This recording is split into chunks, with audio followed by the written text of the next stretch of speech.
Assalamu alaikum.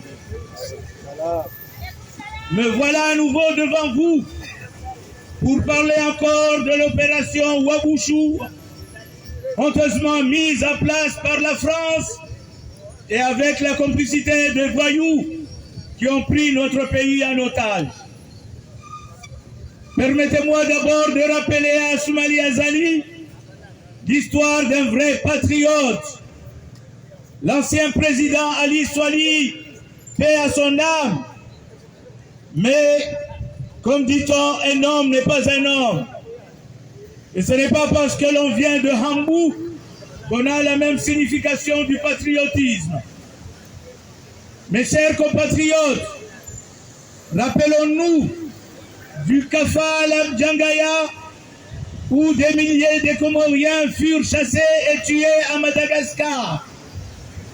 Lors de cette épreuve, le Mongosi Ali Swali a montré l'exemple d'un chef d'État en louant immédiatement un avion pour rapatrier les survivants de ce massacre jusqu'à Moroni.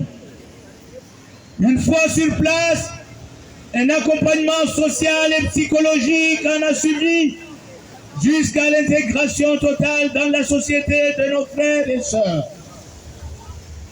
Pendant la guerre de l'OTAN en Libye, le président Ahmed Abdallah Sabi a demandé à la Turquie de rapatrier ses ressortissants de Tripoli à Ankara.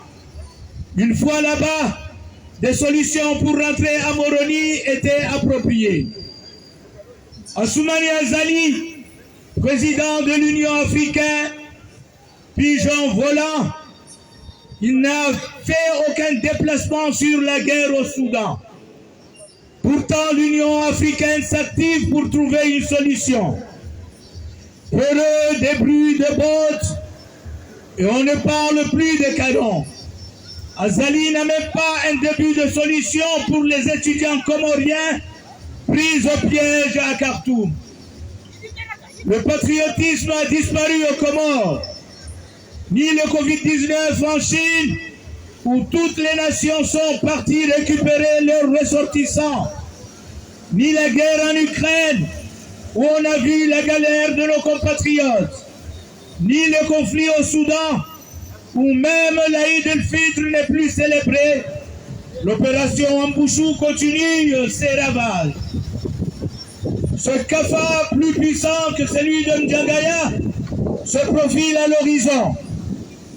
Pire que toutes les autres, car celui-ci prépare sur notre sol et par la puissance française avec la bénédiction d'Assoumani Azali. Stupide qu'il est, pour une bouchée de pain, Azali a signé la vente de Mayotte et en même temps la pendaison des Comoriens des autres îles installées là-bas. Azali n'est pas à son premier coup d'essai. C'est de son habitude.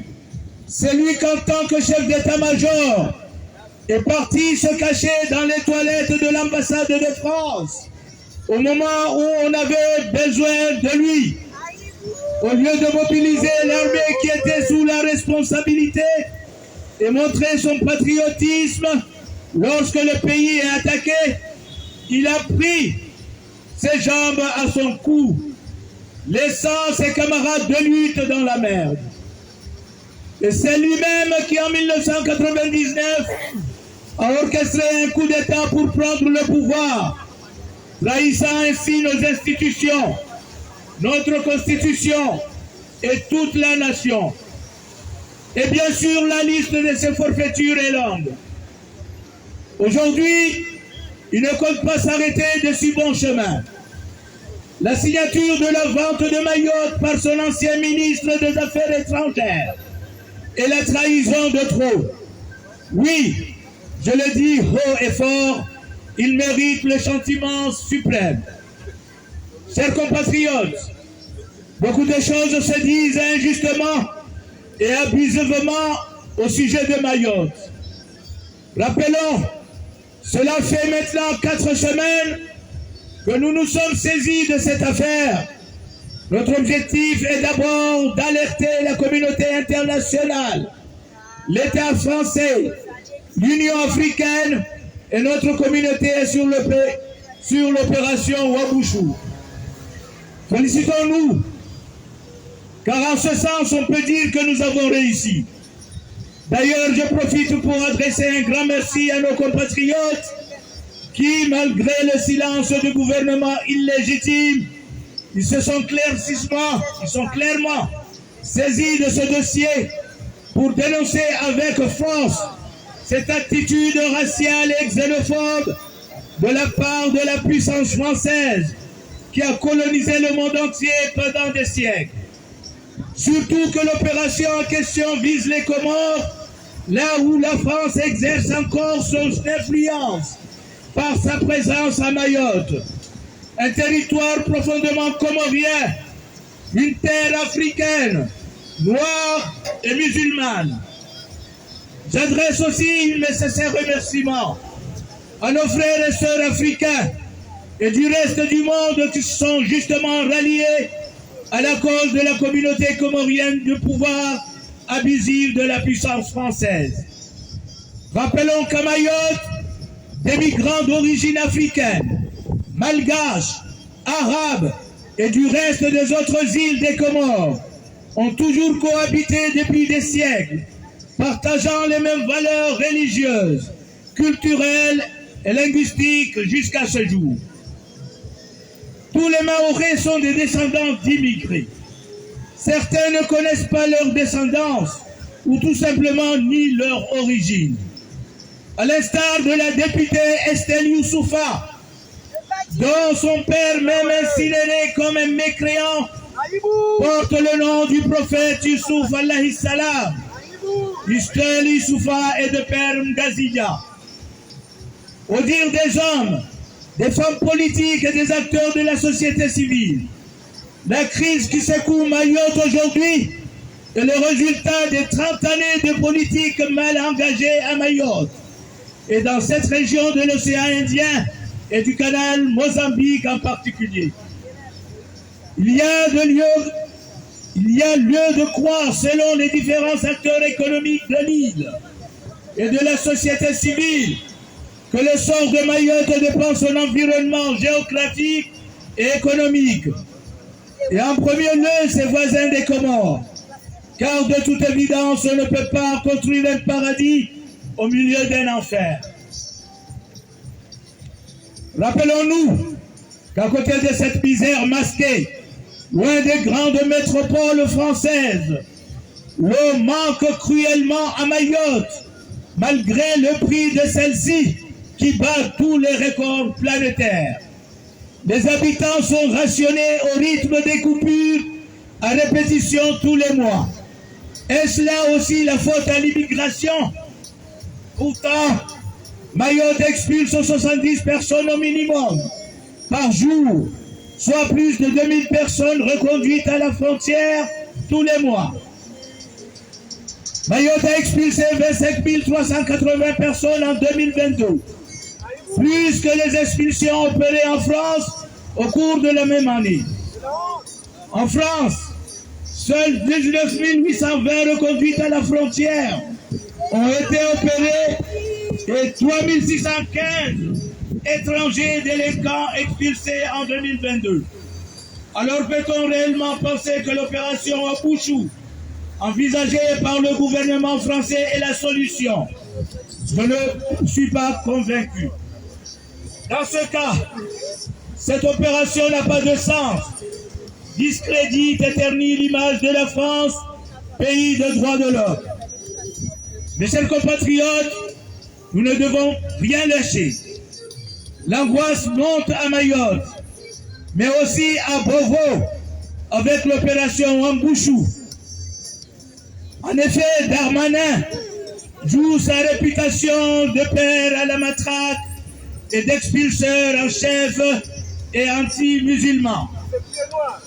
D'ailleurs, les juges ne veulent pas donner l'autorisation de la destruction de 5000 habitations visées.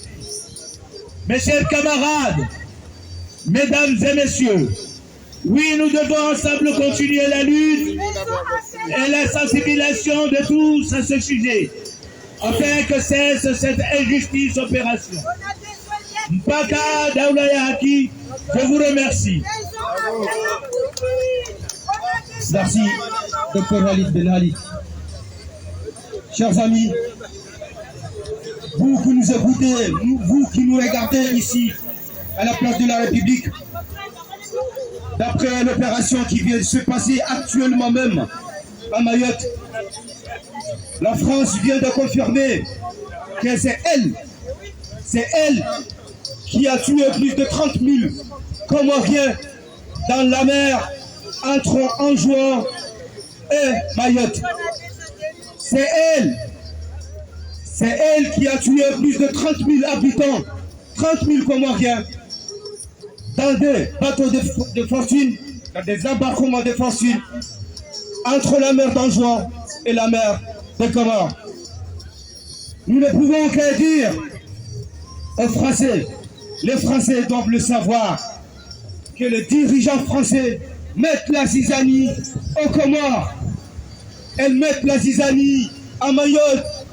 Qu'elles sachent très bien que Mayotte est comorien et restera à jamais comorienne. Nous sommes dans l'obligation de vous dire que ce qui est en train de se passer aux Comores, à Mayotte, c'est de la barbarie. Et si la barbarie se passe, ça veut dire que ceux qui le font, ce sont des barbares. Nous n'hésiterons pas de le dire. Nous sommes dans l'obligation de vous dire que la destruction massive qui se passe à Mayotte vers les autres îles des Comores, ça ne s'est jamais produit dans le monde entier. Et la France vient de donner des leçons à Vladimir Poutine sur ce qui se passe en Ukraine et en Crimée. Nous sommes dans l'obligation de dire aux Français qu'ils comprennent très bien que leurs dirigeants ne cherchent pas la paix en France. Au contraire, nous sommes dans l'obligation de vous dire que l'heure est à la mobilisation, à tous les Comoriens, à tous les hommes, à toutes les femmes, épris de paix et de droit, de réagir immédiatement. L'heure est à l'indignation au peuple comorien, l'heure à la solidarité au peuple comorien et au peuple du monde entier. Nous sommes en train de vous dire qu'est-ce qui se passe à Mayotte. C'est inhumain. C'est inhumain. C'est de l'humiliation totale de Comoriens, du pays, de la nation comorienne et du peuple comorien. Nos chers amis, ceux qui sont épris de droit et de paix, de stabilité dans le monde entier, ils doivent rejoindre le peuple comorien pour dire haut et fort non à Macron, non à Darmanin, non à la France sur ce qui se passe dans notre pays, les Comores. Et nous sommes obligés de vous dire que nous sommes un petit pays, mais fiers de l'être, et nous sommes prêts à se battre jusqu'au bout. Alors, maintenant que Macron, vous avez décidé de prendre la mer comorienne de Mayotte et la ramener en Europe, bah, faites-le si vous avez le pouvoir de prendre la mer et le ramener en Europe. En tout cas, le peuple comorien reste et restera fidèle et ils sont prêts à mourir pour leur pays. Merci. Merci. Notre maître Ishida, il va continuer un petit peu sur ce stade, c'était là, à dénoncer le comportement de la France et de